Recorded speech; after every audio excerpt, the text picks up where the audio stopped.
So imagine being in a family of 10 brothers, you being the 11th one eventually. This family where basically the father have 4 wives. Imagine living as the last child and the last son of this father, and the brothers just not realizing your potential, not realizing how much you can contribute, you being the younger one. But the reality is the brothers having a valid case against you because they lived in a dysfunctional home where the father favored you more than anyone else in the home, where the father gave you the richest coat, the father gave you the best of the food, the choicest food that you wanted, and basically elevated you. And that sounds like a great thing, right? But that's dysfunctionality. That's sin at its worst. And especially within a household where you should be caring about each other and for each other. Maybe you've experienced that. Maybe you don't have to imagine that too much because you've experienced that yourself, where maybe you were the brother that was sinned against and you were not the favored one. Or maybe you were the younger son and you were favored. So this story we're talking about today, the story is about this guy named Joseph. And we can find it in the book of Genesis in chapter 37 it starts, and then it goes on to chapter 45 or 46 maybe. And it's just an amazing story where it was always about one character. It's not about Joseph, and it's not about Jacob or Israel. It's not about the sons, the brothers, or even the mother.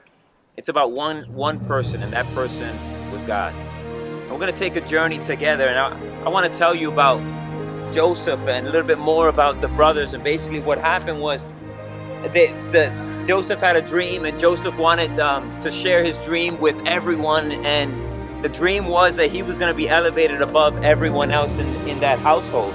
He was going to be bowed down to. The very moon and the sun and the stars would bow down to him, and that represented his brothers and his mother and his father. So Joseph had this, and he wasn't too shy about sharing this dream. Not very smart of Joseph, the 17-year-old man, young boy. And so obviously the brothers weren't too keen on that. And so one time when Joseph was packing lunch, he was heading over to them, and they were in the fields and with the sheep and tending the flock. And Joseph went over to them, and he wanted to share this lunch that the father had packed for them. And all of a sudden they all jumped him. And they jumped him for you might think for a valid reason, right? Because I mean he was the favored one. He was the one that was just not even considering their feelings, not even considering the fact that he was basically telling them to bow down to him. But they jumped him nonetheless, and they brought him to a place where no one should be placed. They brought him to a place where not even the worst enemy should be brought into. See, this area right here where we're at, it used to be deep, and it used to be just a big hole. I mean, you can actually sink in if you step on it too hard. And we filled it in with dirt and everything, but it just, for me, it symbolizes that well, that cistern that it talks about in Genesis chapter 37, where the brothers all basically bum rushed him, threw him in the well, and at first they were about to kill him, but then the oldest brother Reuben, he said, don't kill him, just put him in a well so that later on we can deal with him. Well, Reuben wanted to go back and get the father and just try to protect his snotty-nosed younger brother. He knew he was probably a brother that did a lot of things and said a lot of cocky things, but at least he didn't deserve to die. But so the other brothers did that. They put him in a well. They kind of just let him fester in there, let him be in there for a while. And then later on, Judah, in order to protect his younger brother as well, but also in order to make some money, they decided he convinced his other brothers to sell Joseph to these traders that were heading over to Egypt. And that's where our story continues. But as we look at that, as we continue to look at this story, we realize again the main character is never far from Joseph.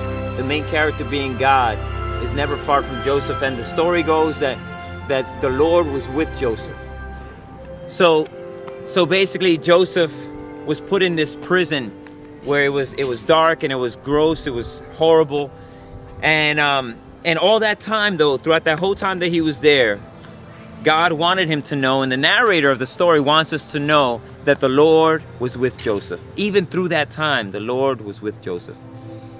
And so God made that even more clearer, because later on, his reputation, Joseph's reputation about him being a dreamer and him in being able to interpret dreams, it came out. And the Pharaoh, the king, he found out about this dream, or about the fact that he can interpret dreams.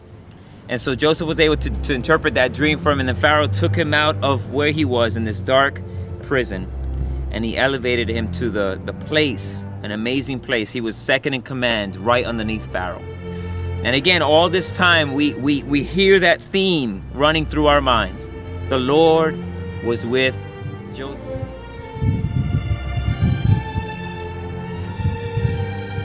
And so now we come to the point where Joseph is the second in command. Joseph is doing well, but there's still that, it's like, this baggage. It's like the stuff the stuff of life that we go through, right? I mean, having been rejected by his brothers and having been sold out by them, literally sold out by them, and then having been put into Potiphar's household, where he was accused of rape when he did nothing wrong. He was the best thing that happened to that household, and then being put in jail for over 3 years and being left there until finally somebody noticed him. Finally somebody needed him. Finally somebody could use his gifts and talents, and God brought him to this place. And all that time, it was God, right? God's the main character of this story.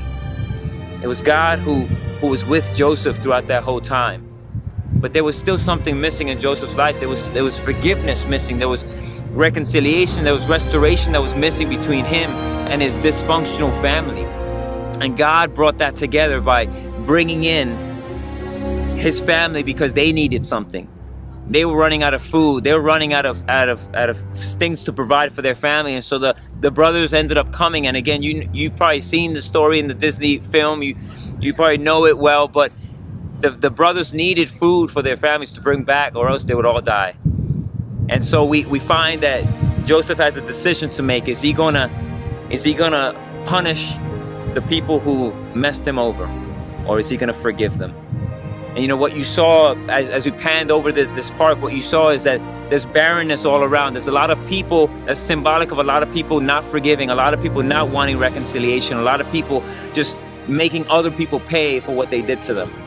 But this tree right here is a symbol in a world of bitterness and a world of unforgiveness. It's a symbol of what could happen when you do forgive, when you do restore.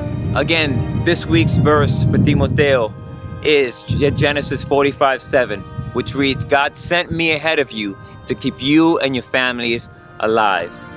And that's what God does for us. He sends us, he provides for us, he brings us, and he is always with us, just like he has been in this story with Joseph.